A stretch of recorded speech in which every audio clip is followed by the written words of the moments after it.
Greetings, YouTube. My wife and I watched Casino Royale last night, and this is the first time I'd seen the movie since the theatrical release, and I enjoyed it as much last night as I did when I saw it originally. Now, before I go any further, let me preface that I love Sean Connery. I think he's a gift to the world of films. I can't remember how many of his movies I've seen, and I've rarely ever been disappointed with him. He's the kind of actor that can read a phone book and make it entertaining.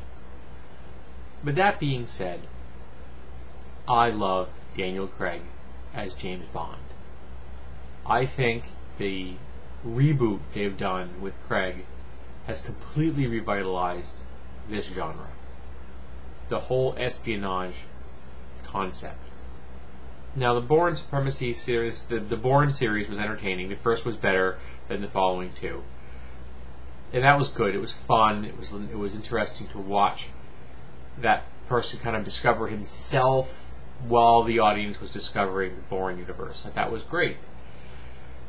But it was better for me to watch Bond essentially forming.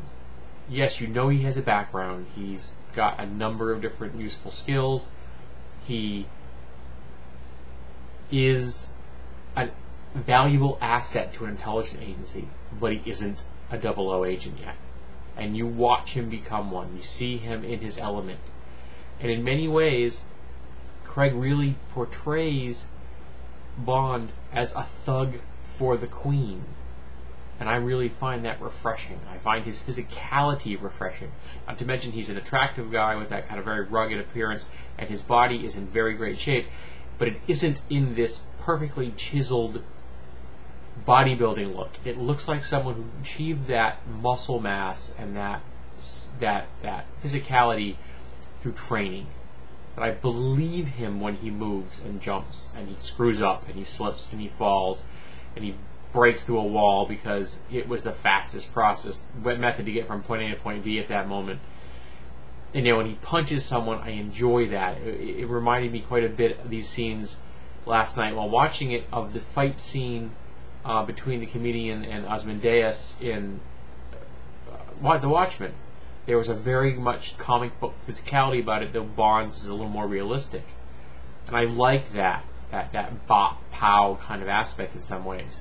Though the whole idea that, it breaks down to a choking fest, it breaks down to a body grapple, is very realistic, and I like that. But what I think I love about Craig's Bond the most is this is the first time I've ever seen Bond where Bond is not played as though he knows he's in a movie.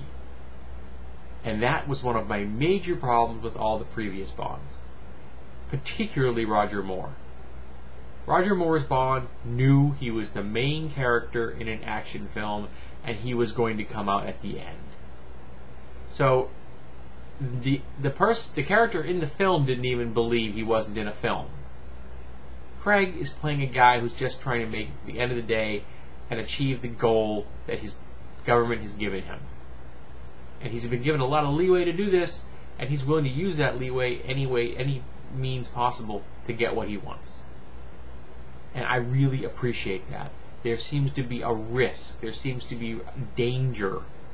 He doesn't rely on a whole lot of gadgets. He doesn't need to rely on a whole lot of gadgets. He is a tool. He knows he's a tool, and he's willing to be used as that tool because it's what he does well. There's a fight scene in the film, and I'm hoping I'm not spoiling this for anyone, where he's being attacked by a guy with a machete. And the guy with the machete is concentrating completely on using his machete to kill Bond. And that is his mistake. He is using his weapon to attack Bond. And the true warrior knows that he is the weapon. Whatever's in his hand is just a tool. The warrior is the weapon. And because of that, Bond was always going to win that fight. Because he wasn't worried about what he had in his hand to kill this guy with. It was a gun, it was a knife, it was nothing. He was going after the man he's fighting, and he wasn't worried about how he was going to do it. Yes, it's kind of a Bushido-like, samurai attitude, but it also makes sense. There's a reason the Bushido had that kind of attitude. There's a reason the samurai lived that code. That while their swords were an externalization of their spirit, it was not their spirit. I loved that. Now the second film, The Quantum of Solace, was fun. I enjoyed it, but I didn't think it was good as the first one. I'm hoping that the third film brings back a little more of the first film's enjoyment. I'm definitely going to go see it, though. I can tell you right now, it would have to be predicted to be an absolute disaster for me to not go see the next Bond film. I'm really enjoying watching Craig. I even liked him in The Golden Compass. That was a mixed bag in and of itself. And, you know, if you haven't seen this and you like Bond or you don't like Bond, go see this. You will definitely appreciate Craig's interpretation of that character.